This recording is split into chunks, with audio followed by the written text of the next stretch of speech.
C'est vrai, on est aujourd'hui, c'est vrai, on a accueilli une délégation mauritanienne du PNUD, mais elle est venue avec vraiment des maires de la Mauritanie, donc ils sont venus s'inspirer du modèle de Sanya. Comme vous l'avez dit au départ, c'est vrai, c'est pas inhabituel de recevoir une délégation étrangère au niveau national également, qui viennent faire du beachmatching à Sanya. Et je pense qu'au vu ou en écoutant leurs questions, on comprend en fait que c'est vrai, ils sont venus faire des beachmatching. Ils sont venus pour voir le modèle de Sanya qu'ils pourraient peut-être importer ou chez eux. Voilà. Donc je pense que c'est l'objet essentiel de leur visite. Donc, et avec les gens du pays, vous savez que les pays, ce sont nos partenaires privilégiés depuis 2021, depuis 2019. Et ce sont ces gens aussi qui les ont demandé de venir voir ce qui se fait à ça. Quels sont les points saillants qui ont été à l'origine, qui ont été évoqués durant cette rencontre? Oui. Essentiellement, on a parlé de notamment les grands projets, les projets phares de la commune de Sagra. Parce que comme c'est une inspiration, il fallait donc leur montrer que vraiment Sagra a pu instaurer une zone économique spéciale. Donc les gens souvent se posent la question de dire mais en fait, comment vous avez fait pour avoir cela ici à Sagra? Si vous le voyez, de Dakar jusqu'à Kaolack, il n'y a que Sagra qui est la seule ville où il y a une zone économique spéciale, en dehors de Dakar bien sûr.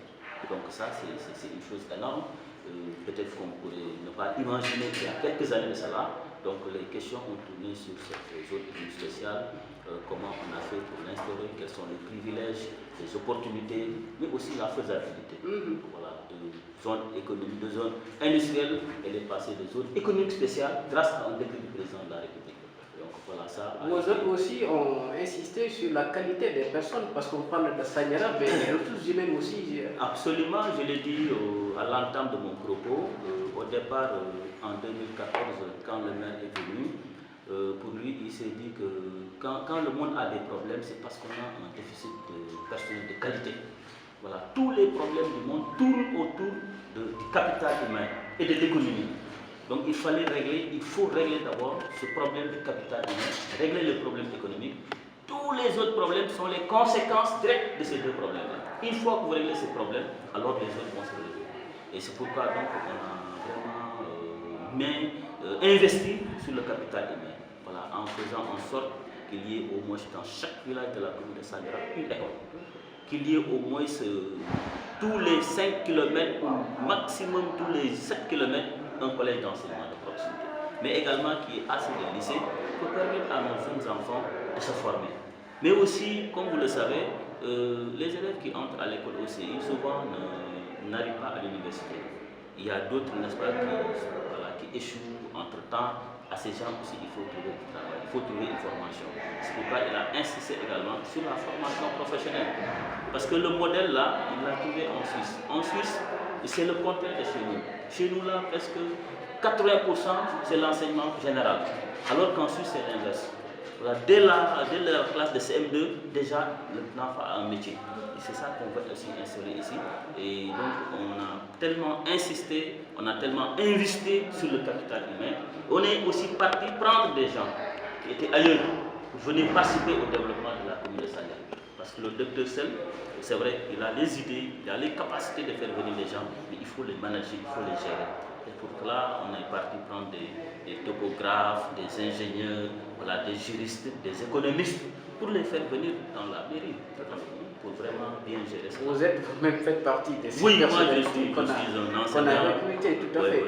Alors, vous êtes dans un investissement de 100 milliards, si j'entends votre conseil en communication, les 60 milliards sont en cours de réalisation.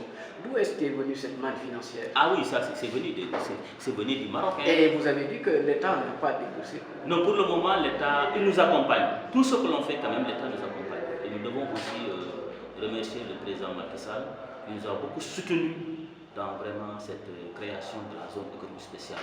Et aussi, il a poussé au ministre en question, formation professionnelle, industrie, à venir nous accompagner également dans cette zone. Ils ont vraiment beaucoup investi. Mais en fait, le gros du travail revient au maire sénégalais, qui est parti à l'extérieur convaincre ses investisseurs marocains, tunisiens, hollandais, japonais, indiens, allemands à venir s'investir à Sadia. Et c'est eux qui ont investi ces 60 milliards pour construire leur unité industrielle. Parce que ça, c'est la stratégie de ces Diop. Au lieu de construire et de louer, vous faites construire eux-mêmes. Ils construisent eux-mêmes les unités industrielles. Comme ça, ils restent sur place. Et cet investissement, c'est à hauteur de 60 milliards, c'est les 100 milliards attendus. Parce qu'en fait, donc, comme on l'a dit, il y a une douzaine d'usines qui fonctionnent, et ça, c'est un investissement. Est-ce que le Sanyarawa Lambda de Faïla, de Ndjoukoucharov, sent vraiment les retombées de ces milliards-là? Est-ce qu'on le sent?